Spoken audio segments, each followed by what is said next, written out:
Hey, I saw Song Kang-ho yesterday! I saw him in the flesh! Oh my god! What's up, is a culture detective here investigating your favorite movies.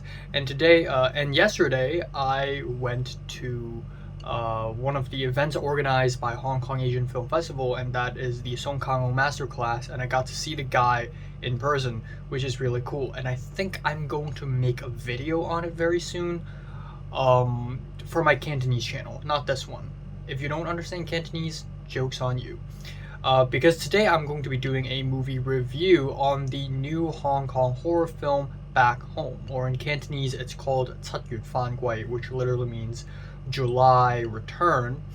And yeah, for Hong Kong films like this, recent Hong Kong films, I tend to do a review and release them on my Cantonese channel first before doing one in English all over again and releasing it here, which is what I'm doing now, because I feel like reviews like this are more oriented for a Hong Konger audience than a more international audience. But for y'all international folks out there, let's talk about this Hong Kong horror film real quick. So Back Home is a new film from the MM2 production company, the same production company behind Drifting and The Narrow Road. Both of these films are really freaking good, especially Drifting. Damn, do I love that movie. And now we have Back Home, which is, unlike Drifting and The Narrow Road, isn't a sad social realist film, but no, it's a horror film. And it's not just your average, ooh, ghost, scary horror film, but it is a Taoism, Buddhism, Chinese folklore infused horror film. So it's essentially kind of like Incantation last year, but instead of being Taiwanese, it's now in Hong Kong. And yeah, damn, Nate Tse, the guy who wrote and directed this movie, is a step ahead of me, because I've probably repeated this many times already, but one of my passion projects is to write and direct a horror movie set in Hong Kong using Taoist and Buddhist themes and Chinese folklore as well. So god damn it, someone's ahead of me again.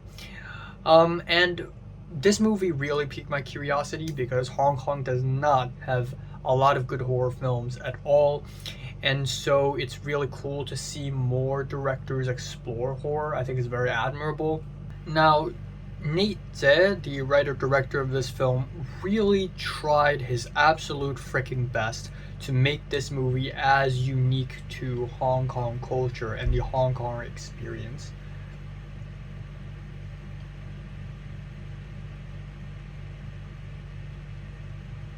as much as possible by including things like paper miniature houses, Cantonese operas, Ulambana, the Hungry Ghost Festival, which, if you've been a long-time subscriber of this channel, you would know that 2 years ago I went to a Hungry Ghost Festival ritual, which was an eye-opening experience for me. Public housing, Hong Kong style public housing, yin yang eyes, which is a concept in Chinese folklore where yin yang eyes essentially means your eyes can see ghosts and your eyes can see demons, etc, etc, etc. There even is a scene in this movie that makes a reference to the very spooky, haunted commercial that aired in the early 90s from KCR, the railway company. So obviously it's very Hong Kong, and I really respect that.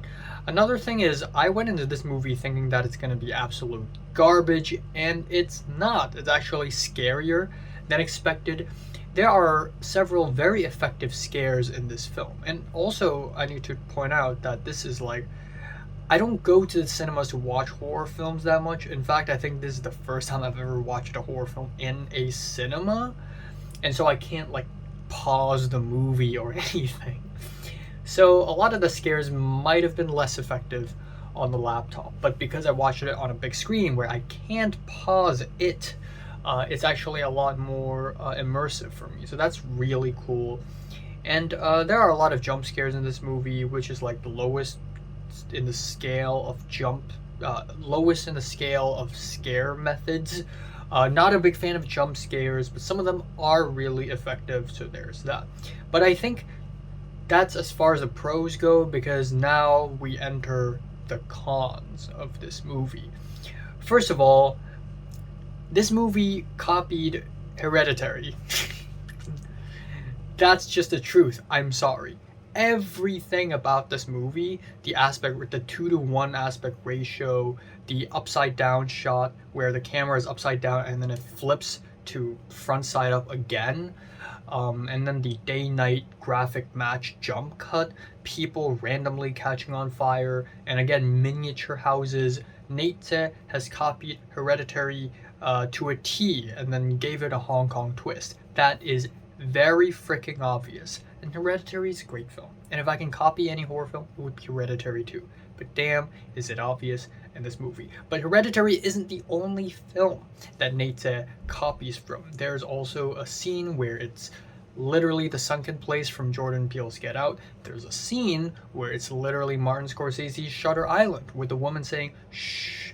And there's also the tongue-cutting scene, which may or may not have been Old Boy reference, so I don't know. But either way, it's not a very original movie. It's very derivative. But I forgive Nate a little bit because it's only his first film.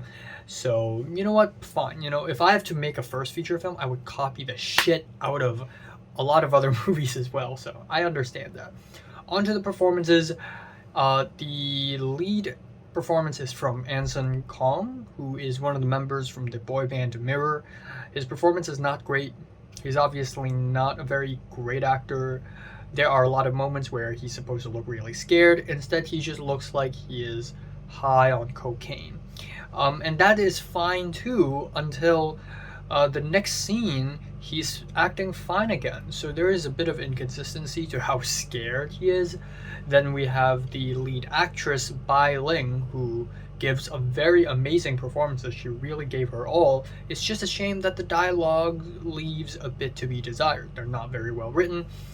Another pros I have for this movie, another thing that I really like, is the production design, especially halfway through the film where the main character goes up to the 7th floor of the building, and that's where it gets scary. Right, I haven't talked about the plot yet. The plot of this movie is essentially Anson Kong's character, his mom got sick and he returns to Hong Kong and lived in the old place that he used to live in when he was a child. And it's the creepy public housing place. And the 7th floor is the cursed floor. There's a scene where he visits the 7th floor, and that's easily the highlight of the movie for me. It's really well done. I love the red and green lights and the dancing ghosts, and it's so surreal, it's so strange, it's so Lynchian, it's so unsettling as well. He goes to a door and finds a bunch of kids screaming for help. He turns around and the whole floor turns blood red, which looked horrifying, and that was genuinely scary without using any jump scares. You know what, Nate? Hats off to you, because that scene is pretty damn good. But everything else after that scene was just okay. And now we enter, I think, the biggest point that I want to make in this video, and that is a lot of Hong Kong moviegoers hate this movie and give this movie a 0 out of 10 or a 1 out of 10 because, oh, I don't get it at all. It's trash. I don't know what you're saying. There's no logic. But I disagree. The thing is, I kind of get what Nate was going for. Given that Nate was copying Hereditary for the most part, he was probably also going for something more ambiguous and artsy, and an average Hong Kong moviegoer just would not be able to appreciate that. But I think more importantly, this movie is caught between trying to make sense and trying to not make sense. And that is a really awkward position for a movie to get caught at. The film actually implies the theme of family utopia. You know, we live in the public housing with all these ghosts and with all these demons, but you live in that house. You're living with the family, and it's the utopia, so to speak. And if you move away and you go to Canada, which is where the character was at in the beginning of the film, then that is not utopia. That's dystopia. But this movie basically implies that the utopia is actually really dark and really scary and not a great place. But the thing is that theme The problem isn't that the theme is cryptic.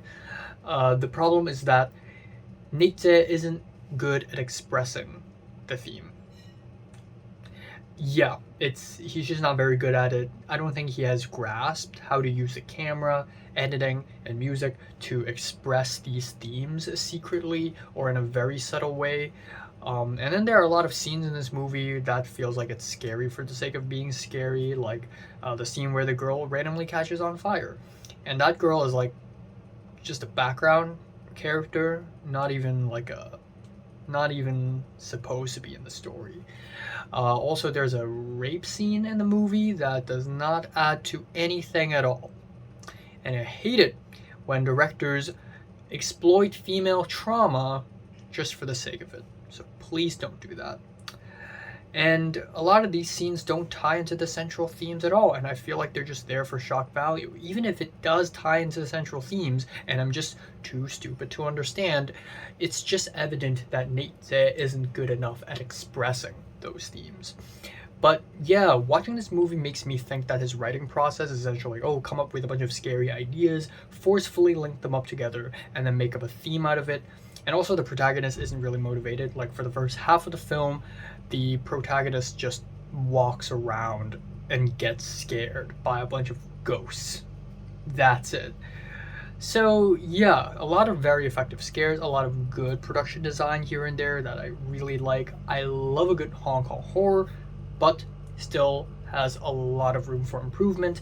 And ultimately, I think after this film, the biggest takeaway I have from this film is, hey, when I write my own Hong Kong flavored horror film, here's what to avoid, and here's what to not avoid. So, lots to think about. I'm giving Back Home a decent 6 out of 10. So, have you watched Back Home? Comments below, let me know. Subscribe if you want more, and thanks for watching.